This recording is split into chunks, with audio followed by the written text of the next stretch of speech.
오늘이 아가서 오늘 마지막으로 오늘 몇 번째였어요? 제가 카운트 해봤는데 10번째 같죠? 예. 그동안 사랑이 시작되고 위기가 찾아오고 또 결혼하고 그 후에 또 다른 위기가 오고 그러면서 사랑이 성숙되는 과정들을 보았습니다. 오늘 이야기들 그 모든 이야기들 술람미 여인과 솔로몬 왕 사이의 사랑 이야기는 바로 하나님과 하나님의 백성들 사이의 사랑을 은유하는 것, 비유하는 것이다 볼 수 있습니다. 우리가 주님을 알고 주님을 사랑하는 과정에서 수많은 기쁨과 환희의 순간이 있는가 하면 또 위기의 순간도 있고 좌절과 절망의 순간들도 있습니다. 그 모든 것들을 겪으면서 점차 믿음이 성숙되어 가고 하나님과 우리 사이의 사랑이 무르익어 가는 것이다 이렇게 볼 수 있습니다. 오늘 설교 제목이 뭐라고 나와 있습니까? 사랑의 완성이라 그랬는데요. 완성된 사랑의 모습이 어떤 것일까요? 사랑의 완성은 어떻게 정의할 수 있을까요? 제가 아내한테 물어봤어요. 사랑의 완성이 뭐냐? 그랬더니 오늘 소명교회 수요 예배 와보면 알 수 있다고. 근데 알 수 있는지 없는지 우리 설교 제목을 가지고 함께 말씀을 살펴보면서 그 사랑의 그 완성된 모습을 한번 찾아보시길 바라겠습니다. 맨 먼저 우리가 이 본문을 볼 때 먼저 이 8장 들어가기 전에 우리 7장을 한번 살짝 한번 생각해 보겠습니다. 7장 1절부터 9절까지는 7장 1절부터 9절까지는 신부 술람미 여인이 춤추는 모습을 이렇게 신랑이 그렸습니다. 그 사이에 5장 2절부터 이제 갈등이 있었는데 결혼한 그 신부인데 신랑이 찾아왔을 때 문 안 열어주고 머뭇거리다가 신랑이 영문을 모르고 문을 안 열어주는 것으로 인해 마음 상해서 떠났어요. 그래 떠난 상태에서 그 신랑을 찾으러 나가고 헤매고 그러다가 마침내 만났습니다. 그랬는데 신랑이 신부를 책망하지 않고 신부를 있는 그대로 기뻐해주고 사랑해줬습니다. 그러면서 그 위기가 극복되어가는 과정인데 이 신부가 춤추는 모습을 그린 게 지금 7장 1절부터 9절까지죠. 그래서 10절에서는 내가 당신에게 소속됐다. 내가 당신의 것이다. 이 말은 앞에도 두 번이나 나왔었는데 이 세 번째 나오면서 이 더욱 완전한 소유의 모습이 나와 있습니다. 앞에도 2장 16절, 6장 3절에 이렇게 나왔었는데 여기서는 나는 내 사랑하는 자에게 속하였도다. 그가 나를 사모하는구나. 사모한다라는 말을 통해서 이거는 그냥 막연하게 생각하는 것이 아니라 절대적인 의존의 상태다 그랬습니다. 이게 창세기 3장에 나오는 징계 중에 하나였죠. 아내가 남편을 사모하게 했습니다. 절대적인 의존을 하게 그렇게 했는데 그 감정을 여기 그대로 지금 표현을 했습니다. 남편이 아내에 대해서 그런 마음으로 아주 열정적으로 사랑하게 된 그런 모습입니다. 그러니까 이 갈등이 이제 극복이 되고 온전하게 회복된 그런 상황이죠. 이렇게 했습니다. 참고로 이제 한 번만 오늘 마지막이니까 이 전체 어떤 아가서의 내용 구조를 잠깐만 한번 타치해 보면 정리해 보면 1장부터 5장 1절까지의 전반부, 5장 2절부터 8장 14절 마지막까지 이 후반부 이렇게 갈라지고 5장 1절 앞에서 이 사랑의 시작인데 거기도 3장 5절을 기준으로 해서 3장 5절 이전과 3장 6절 이후 여기까지 이거를 둘로 나눌 수 있습니다. 그래서 1장 1절부터 3장 5절까지는 사랑이 꽃피는 과정, 3장 6절부터 5장 1절은 사랑이 열매 맺어서 결혼에까지 도달하는 그런 과정이었습니다. 그 다음에 5장 2절부터 7장 10절까지 지난 시간에 본 때까지가 사랑의 위기가 이제 극복되어가는 그런 과정입니다.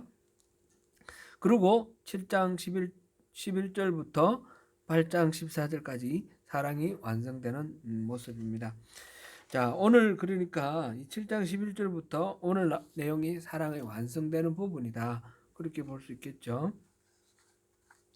7장 11절부터 13절까지 지난주에 봤는데 거기서 위기가 극복되고 난 뒤에 나타나는 이 모습, 사랑의 모습이 같이 있고 싶어 하는 거였어요. 같이 있고 싶어 하는데 이 왕궁에 가면 막 번잡한 형식적인 예절도 많고 또 보는 사람들도 많습니다.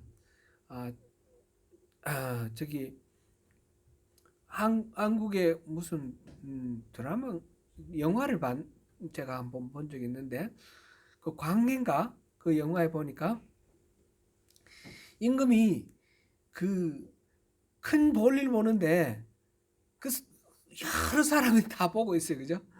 그래가지고 처음 가서 이 볼 일이 잘 안 보여지는 거예요. 다 어디 직관에 가서 그냥 혼자 이렇게 볼 일을 맨날 보다가 수많은 신하들이 보고 있는 데서 볼 일 보려니까 이제 그런 식입니다. 이게 꼭 그렇다는 건 아니지만 궁중생활이라는 거는 항상 이목이 집중되어 있는 것이죠. 이제 그런 상황에서 온전하게 자유롭게 사랑을 나눌 수가 없는 거예요. 그러니까 시골로 가자. 시골에 가서 그러니까 신부가 자랐던 시골로 가서 시골에서 그 구애받지 않는 자유로운 그런 가운데서 항상 함께하는 그런 사랑을 하자 하는 것이 7장 11절부터 13절의 그 내용입니다. 그 다음에 8장으로 들어갑니다. 오늘 본문 8장 8장 1절부터 4절까지가 신부의 그 열망의 연장인데 이제 항상 함께 하고 싶어하는 그런 마음이죠. 지금 1절에 보니까 내가 내 어머니의 젖을 먹은 오라비였더라면 좋겠다 그런 말을 해요. 이거는 이제 그때 고대 시대의 즉 상황을 봤을 때 사랑하는 사람이라고 길가에서 막 이렇게 키스하고 포옹하고 이런 게 자연스럽지 않은 거예요. 그거는 형제간에는 괜찮은 거예요. 형제간에 이 문화에서는 형제간에 같으면 자유롭게 그렇게 할 수 있는 건데 그러니까 차라리 내 오빠였으면 마음 놓고 길거리에서 키스도 하고 막 포옹도 할 텐데 그랬으면 좋겠다 그런 말이에요. 그 앞에서 이 남편을 잃어버리고 막 길가에 헤매다가 이 문지기와 파수꾼에게 막 이렇게 모욕을 당한 일이 있었습니다. 왜 그러냐면 그렇게 막 돌아다니는 것이 이건 보통 여자로서는 그렇게 할 수가 없는 문화인 거예요. 그런 거는 그냥 몸 파는 여자들 이나 하는 행동이었단 말이죠. 그래서 모욕을 당했어요. 모욕을 당했는데 그런 구애 없이 사람들로부터 이제 부당한 오해받는 것 없이 그러면서도 자유롭게 내 사랑하는 남편과 사랑을 이렇게 표현하면서 살고 싶다. 그런 이야기를 지금 1절에서 얘기하고 있습니다. 내가 너를 이끌어 내 어머니 집에 들이고 내게서 교훈을 받으리라. 나는 향기로운 술 곧 석류즙으로 내게 마시게 하겠다. 어머니 집에 들인다라는 게 이게 그러니까 신부의 친정집이에요. 그죠? 친정집에서 자기가 생명이 잉태했던 그 방에서 그 신랑과 말하자면 사랑을 나눔으로써 새로운 생명을 잉태하는 것을 연상하는 겁니다. 어머니 집, 이 뒤에도 어머니 집이 나오죠. 내 어머니 고생해서 나를 낳은 곳. 그 바로 내가 내 생명이 잉태했던 그곳에서 사랑을 나눈다. 그런 이야기입니다. 그리고 석류즙을 내놓겠다 그랬어요. 석류 곧 향기로운 술, 곧 석류즙 이렇게 했는데 석류라는 그 과일 아시죠? 이번에도 보니까 석류가 있던데 그죠? 석류가 더 익으면 지금 있는 상태에서 더 익으면 저절로 터져요. 저절로 터진 석류 보셨어요? 그 석류 그 안에 뭐가 있어요? 알맹이들이 꽉 차 있어요. 그죠? 그거를 연상을 한번 해보십시오. 그래서 석류라는 거는 예전부터 이 석류는 다산의 상징입니다. 문학적으로 다산을 상징할 때 석류라는 것을 많이 썼고요. 이집트 문학에서는 이 석류라는 게 여성의 그 젖가슴을 표현하는 그런 말로도 많이 사용됐다고 합니다. 그래서 이 석류즙을 대접하겠다. 이건 그만큼 이렇게 적나라한 사랑의 표현이다. 이렇게 우리가 볼 수 있습니다. 3절에서 그런데 나는 왼팔로는 내 머리를 고이고 너는 왼팔로는 내 머리를 고이고 오른팔로는 나를 안았으리라.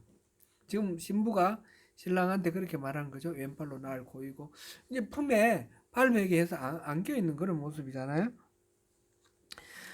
이렇게 좀 적나라한 사랑의 장면, 성례의 장면을 지금 그리고 있습니다. 이것이 이 아가스가 하나님과 하나님 백성 사이에 그 사랑의 이야기도 된다 했지 않습니까? 이 은유라 그랬지 않습니까? 그러니까 부부간의 사랑이라는 것은 하나님과 우리의 사랑을 나타내는 그 은유하는 아주 좋은 묘사가 된다는 거죠. 부부간에 그렇게 벗고도 부끄러움이 없고 그러면 아낌없이 자기를 이렇게 내놓는 그런 사랑, 바로 하나님이 우리에게 베풀어 주신 사랑이고 우리가 주님 앞에 나가는 그런 사랑입니다. 하나님과 백성들 사이에도 이렇게 온전한 교류가 이루어져야 되겠습니다. 가장 좋은 시간과 이 석류즙이라고 표현하는 이것으로 가장 풍성하고 가장 좋은 것, 첫 소산물로 하나님께 드리고 기도와 찬양으로 사랑을 표현을 하면서 하나님과 아주 가깝게 친밀하게 그렇게 교제하는 것이 신앙이라는 거죠. 신앙이라는 것에 대해서 제가 여러 가지로 말씀을 많이 나눴는데 가장 핵심은 뭐였습니까? 신앙은 종교 의식을 수행하는 것이 아니라 신앙은 친밀한 사랑의 관계라고 그랬습니다. 아가스에서 그것을 가장 적절하게 잘 표현하고 있는 것입니다. 신앙이란 하나님을 믿고 하나님 사랑한다라는 것은 다름 아니라 바로 이 부부간에 사랑하는 것처럼 그렇게 열렬하게 하나님을 그리워하며 열렬하게 또 헌신하며 사랑하는 것, 그것을 가리키는 말이다. 우리 이렇게 생각하면 좋겠습니다. 4절에서는 내 사랑하는 자가 원하기 전에는 흔들지 말며 깨우지 말지니라 이렇게 하였습니다. 이 표현도 2장 7절에 나오고 3장 5절에 나와 있습니다. 말하자면 이 후렴처럼 지금 반복되어 나오는 그런 표현입니다. 그럴 때에 앞에서 2장 7절과 3장 5절 보시면 행여나 잘못해가지고 이 남자가 사랑하는 이 연인이 떠나갈까, 잃어버릴까, 그걸 두려워하는 마음으로 깨우지 마라 그렇게 말을 했거든요. 그러니까 자극하지 말고 깨우지 말고 자연스럽게 이렇게 모든 일이 순탄하게 흘러가도록 좀 제발 지켜달라 그런 표현입니다. 그런데 이제 2장 7절과 3장 5절보다는 더욱 이제 지금 진전되어 있죠. 지금 결혼했고 결혼하고 난 뒤에 헤어졌다가 다시 이제 갈등이 봉합되면서 화목하면서 이렇게 새로운 단계로 넘어간 그런 결혼 생활 상황입니다. 그래서 단순한 반복이 아니라 관계가 진전되어 갈수록 느껴지는 더 깊고 달콤한 그런 사랑을 잃고 싶지 않다. 더 소중한, 더 깊어진 그런 사랑의 관계입니다. 그래서 절대로 잃고 싶지 않다라는 그런 것을 노래하고 있습니다. 사랑은 최상의 표현을 요구하며 계속적으로 발전해야 합니다. 주님을 믿는 성도들은 환난과 고통 속에서도 주님만을 섬기고 생활하는 법을 배워야 됩니다. 그럴 때 하나님께서 또 우리에게 또 그 하나님의 그 사랑을 또 충만하게 채워주셔서 하나님이 기뻐하시는 아름다운 교회를 우리가 이룰 수 있도록 하나님께서 그렇게 도와주시는 것입니다. 6절부터 5절부터 그 다음에는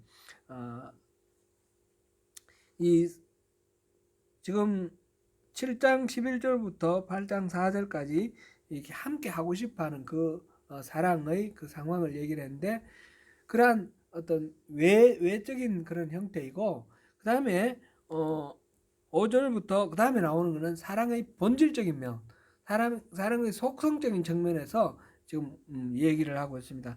사랑은 어떤 것인가? 사랑은 얼마나 강한 것인가? 그런 것을 지금 노래하고 있습니다.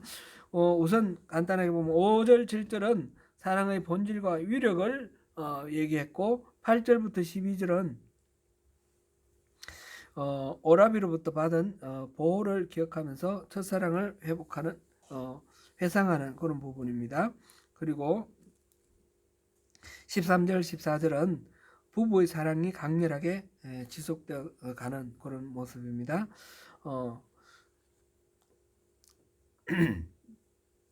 한때 술람미 여인은 거친 도를 지나서 예루살렘을 향해서 이제 가마를 타고 결혼을 해서 예루살렘에 올라간 적이 있습니다.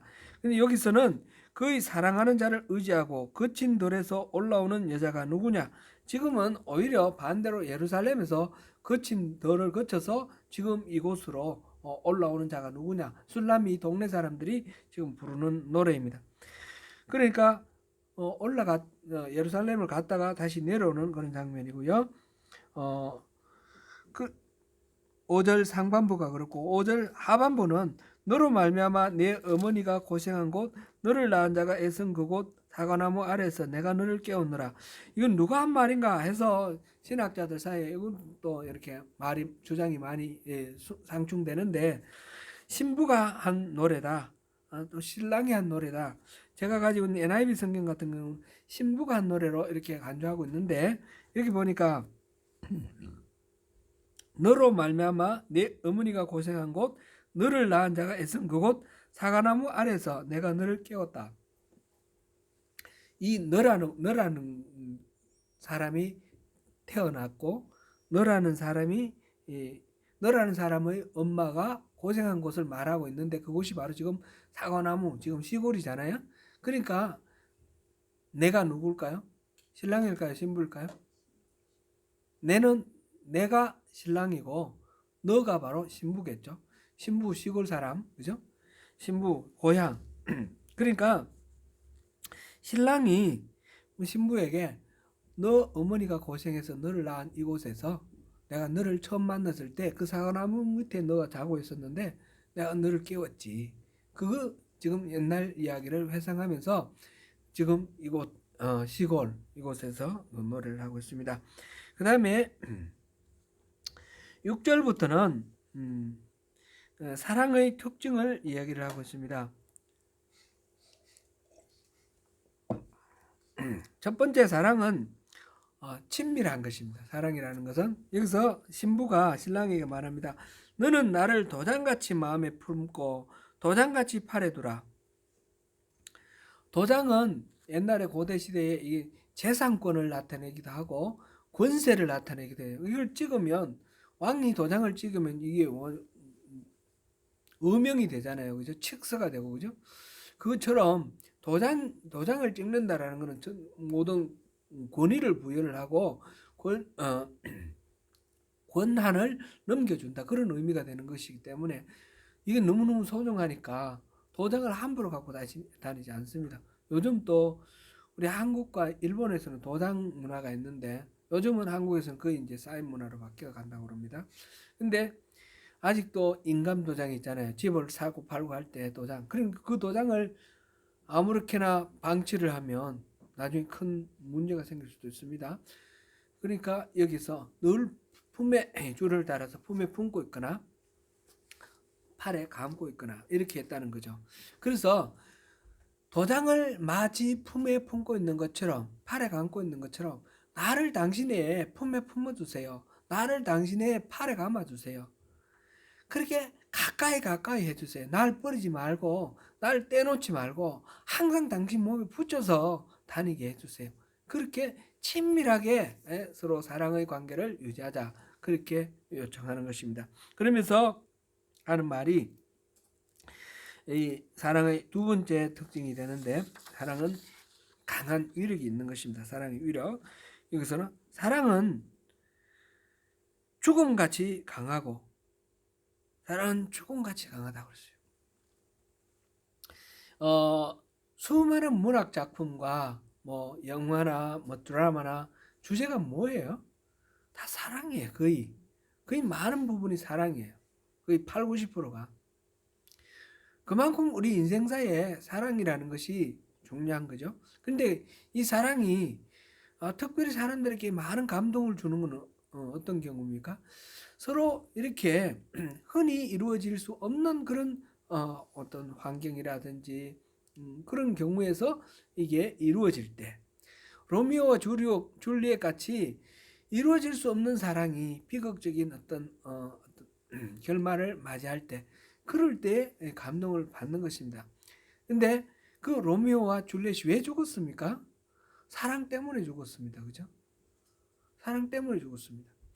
그러니까 사랑은 죽음과 같다. 이렇게 표현했습니다. 죽음은 어느 누구도 인간은 피조물들 중에서 죽음을 피할 수 있는 사람은 없습니다.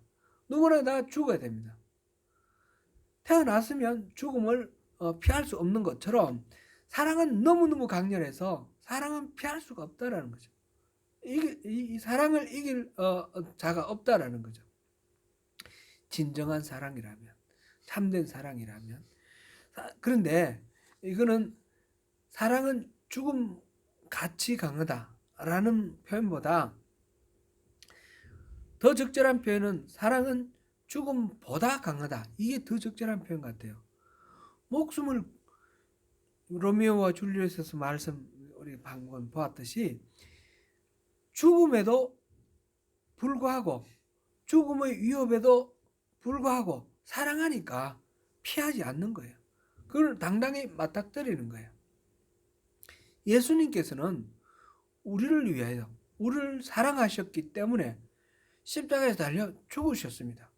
죽음을 피하지 아니하시고 사랑을 하셨습니다. 어느 쪽이 더 강합니까?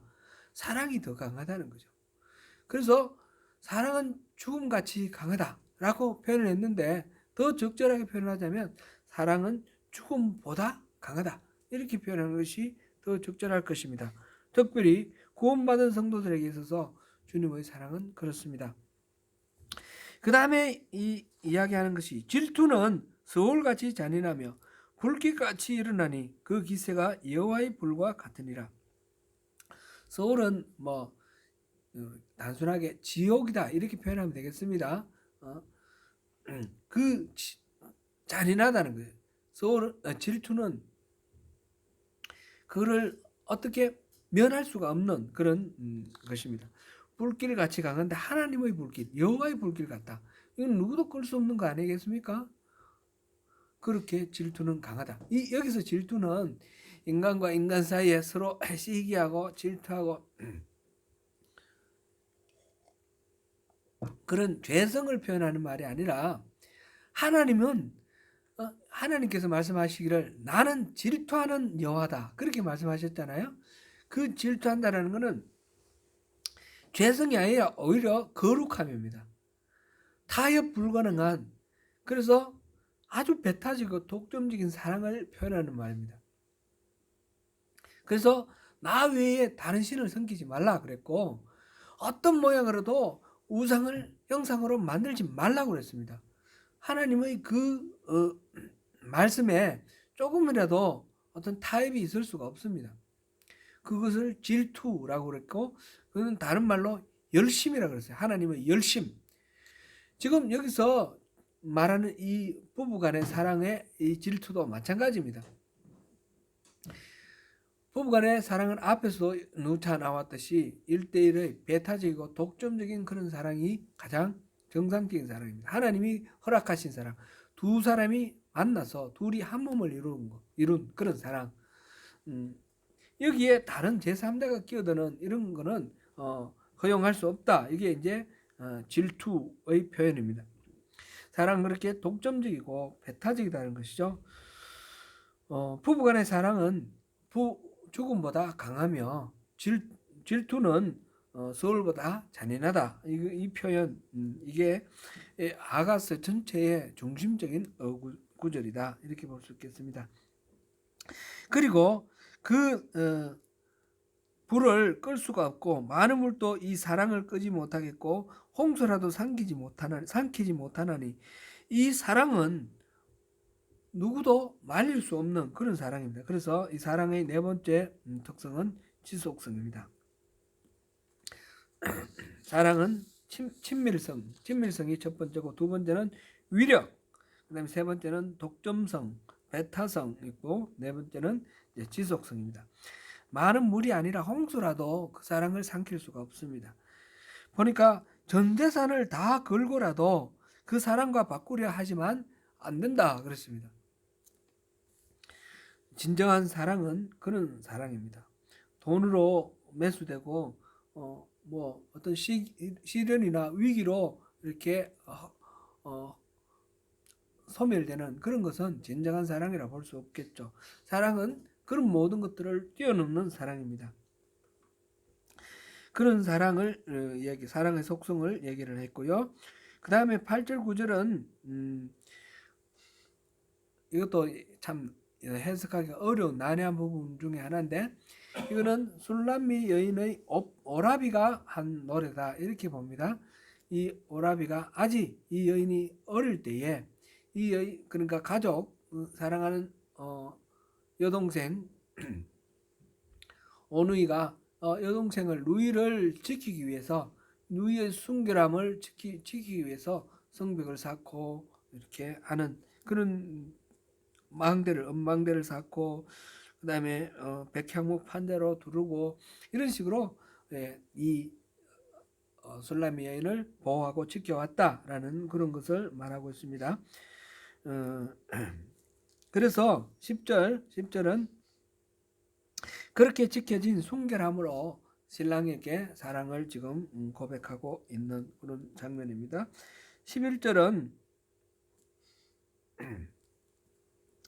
11절도 그 술람미 여인의 오라비를 생각하면서 부르는 노래라고 그랬습니다.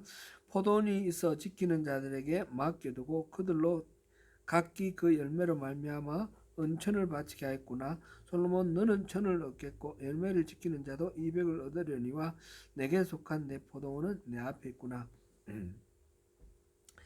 그렇게 이제 자기 자신의 이제 솔로몬의 포도원을 대신 지켜주는 오라비들의 활동이 있고, 자기의 포도원도 있습니다. 자기 포도원이 자기 앞에 있다. 그렇게 얘기를 합니다.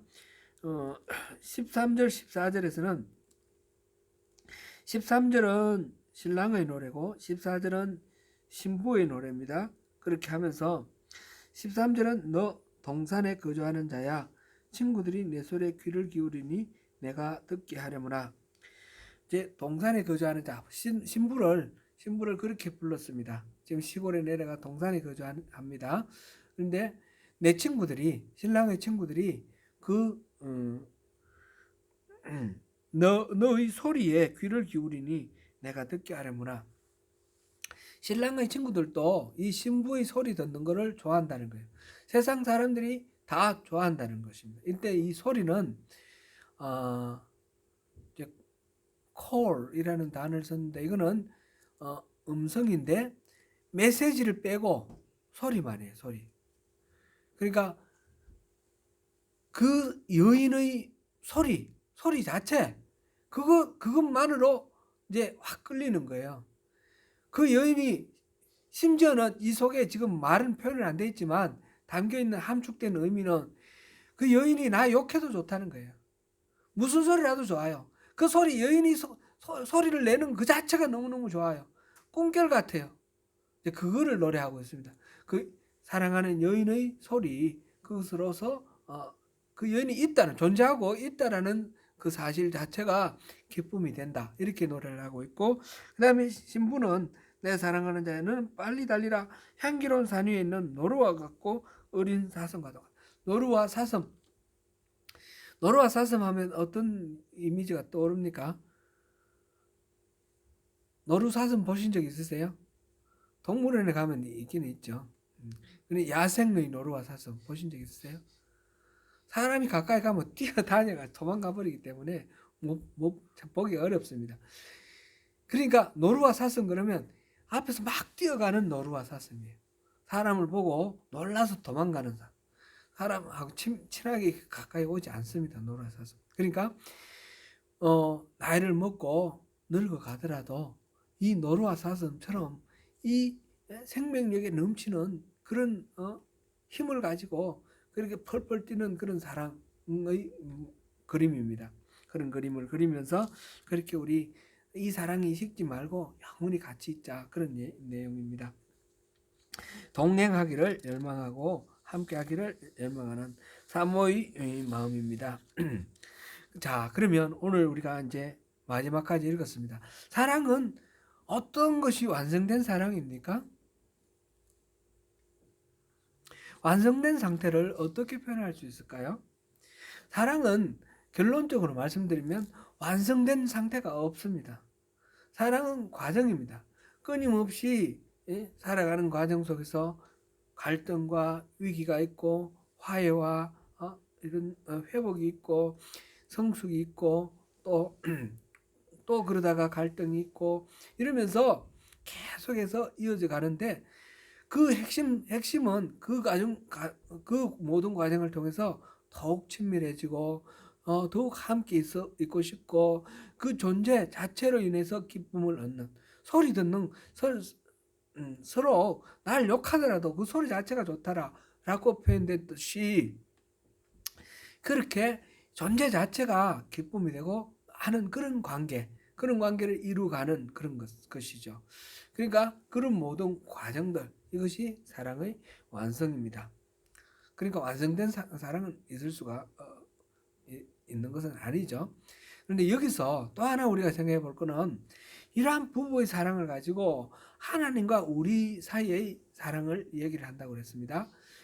부부의 사랑은 흔히 에로스의 사랑이라고 그러고 하나님과 우리의 사랑은 아가페의 사랑이라고 그러는데 결국 따지고 보면 하나님이 보시는 관점에서 사랑은 에로스 사랑, 아가페 사랑 따로가 없습니다. 다 똑같이 아가페의 사랑이 되어야 된다는 것이죠. 부부간의 사랑은 이거는 그냥 육체의 사랑이기 때문에 어느 정도 애누리하고 요만큼만 해도 되는 그런 관계가 아니라는 것이죠. 에베소서 5장에서 그게 분명하게 직접적으로 표현되어 있지 않습니까? 부부간의 사랑이라는 것은 그리스도와 교회의 사랑과 마찬가지라는 거죠. 그리스도가 교회를 위해 자기 몸을 주신 것처럼 그렇게 목숨을 걸고 사랑하는 것이 부부간의 사랑입니다. 교회가 그리스도에게 복종하는 것처럼 자기의 모든 것들을 다 그리스도에게 맡기고 의탁하고 그렇게 살아가는 것이 바로 성도의 사랑이라는 거죠. 그게 부부의 사랑이라는 거죠. 부부의 사랑은 그런 아가페의 사랑, 에로스의 사랑이 따로 있지 않습니다. 아가서를 이제 마무리를 해야 되겠습니다. 아가서는 창세기 1장, 2장의 주석서다, 이렇게 표현하는 분도 있습니다. 남자와 여자를 하나님이 창조하셨습니다. 그런데 이 남자와 여자 어느 쪽이 더 우월한 그런 존재가 아닙니다. 남자도 하나님의 형상대로, 여자도 하나님의 형상대로, 하나님의 형상대로 남자와 여자를 만드셨습니다. 그렇게 만들어진 두 남자와 여자가 만나서 둘이 한 몸이 되라고 그랬습니다. 둘이 한 몸. 둘이 한 몸이 되니까 서로가 그러니까 네 것 내 것 따로 있으면 한 몸이 되지 않지 않습니까?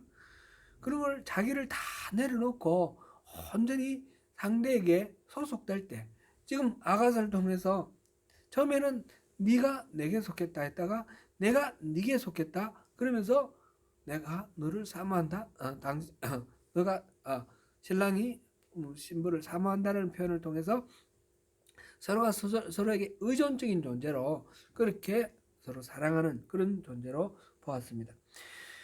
결혼한 부부는 그런 관계입니다. 하나님께서 둘이 한 몸이 될지라 한 그런 관계입니다. 결혼식장에서 주례사의 대부분이 많은 부분이 그런 표현을 성경의 표현을 그대로 말하는 것입니다. 여러분들은 이제 두 사람이 각각 서로 다른 가문에서 다른 환경 속에서 자라고 다른 스펙을 가지고 살아왔지만 이제부터는 둘이 한 몸입니다. 두 사람이 부부라는 한 몸을 이뤘습니다. 그렇게 선포를 하지 않습니까?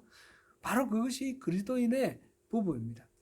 그래서 그리스도인의 부부는 서로에게 자기 몸에 대한 소유권이 상대에게 있는 것입니다. 특별히 지금 사랑을 이야기하면서 성에 관한 이야기를 많이 했습니다. 근데 성에 대해서 기독교인들이 이제 여러 가지 부정적으로 이렇게 반응하는 경우들이 많이 있는데 거기에는 플라톤주의의 그 이분법 그 영향이 많이 있다고 영과 육을 나누어 가지고 영은 거룩하고 육은 나쁘다, 더럽다, 추하다 이렇게 생각하는 그런 경향이 여기 들어 있는 것이고 이 플라톤주의의 그 영향이다 이렇게 볼 수 있습니다. 근데 성경에서 보면 성경은 전반적으로 영과 육을 구분된 상태가 아니라 하나로 합쳐진 상태로 한 인간을 봅니다. 우리 생각해 볼 때 우리 여러 번 우리가 살펴봤지만 우리 몸에 영이